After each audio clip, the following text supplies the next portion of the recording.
ఏలూరు జిల్లా కైకలూరులో మత్తు పదార్థాల వినియోగం నివారణకు అవగాహన ర్యాలీ నిర్వహించారు. రాష్ట్ర ప్రభుత్వం జిల్లా ఎస్పీ ప్రతాప్ శివకిషోర్ ఐపీఎస్ ఆదేశాలతో ఏలూరు డీఎస్పీ డి శ్రవణ్ కుమార్ పర్యవేక్షణలో ఈ కార్యక్రమం జరిగింది.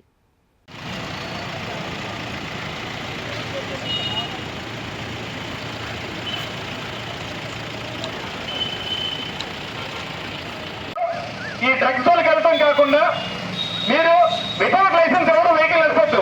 హైయెస్ట్ డెత్స్ మన దగ్గర ఓన్లీ యాక్షన్ లో జరుగుతున్నాయి. మా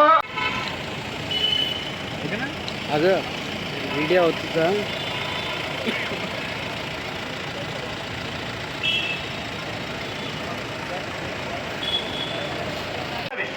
యాక్సిడెంట్ జరిగి చూసి వెళ్ళిపోవద్దు. రేపొద్దున మన ఇంట్లో వాళ్ళు అవుతారు.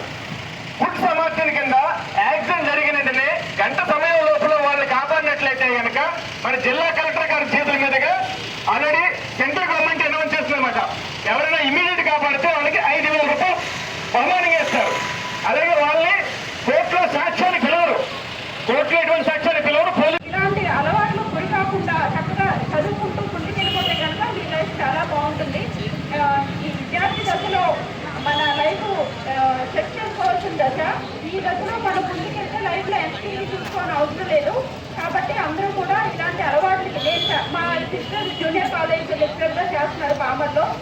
ఆవిడ చెప్తూ ఉంటారనమాట, జూనియర్ కాలేజ్ స్టేజ్ లోనే చాలా మంది ఆల్కహాల్కి తర్వాత ధూమపానానికి అలవాటు అవుతున్నారని చాలా సార్లు చెప్తారు. వాహనం నడపండి, అలాగే హెల్మెట్ కంపల్సరీ ధరించండి. అంటే డ్రంక్ అండ్ డ్రైవ్ ఎవరిని అలౌ చేయొద్దు. ఇంట్లో పేరెంట్స్ కూడా అడ్వైజ్ చేయండి. ఒక లైఫ్ పోతే ఫ్యామిలీ పోయినట్లు లెక్క. అది తెలుసుకోండి. విద్యార్థులందరూ మెయిన్ గా ముఖ్యంగా మీ యొక్క ఉపాధ్యాయుల మాటలు వినాలి.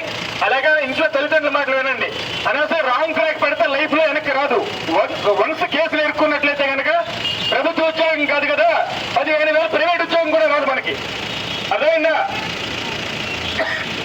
విద్యార్థులు ఎవరు డిగ్రీ కాలేజ్ లో ప్లస్ జూనియర్ కాలేజ్ లో చాలా వరకు అవేర్నెస్ క్యాంప్స్ పెట్టాము. మీ అందరికీ నేను తెలుగులో వచ్చే స్టూడెంట్స్ అందరికీ కూడా చాలా అవేర్నెస్ క్యాంప్స్ చేశాము. అయితే ఈ రోజు మాదక ద్రవ్యాల వ్యతిరేక దినోత్సవం. విద్యార్థి దశలో మంచి రూట్ లో వెళ్తే మన భవిష్యత్తు చాలా బాగుంటుంది. అలా కాకుండా మనం ఈ మాదక ద్రవ్యాలు కానీ మద్యం కానీ ఇలాంటి అలవాట్లు నేర్చుకున్నామంటే లైఫ్ అక్కడితో ఎండ్ అయిపోతుంది. మన లైఫ్ అంతా ఇంకా ఏమీ ఉండదు. ఎడ్యుకేషన్తో మనం ముందుకెళ్ళి ఈ బ్యాడ్ హ్యాబిట్స్ ఏమీ కూడా అలవాటు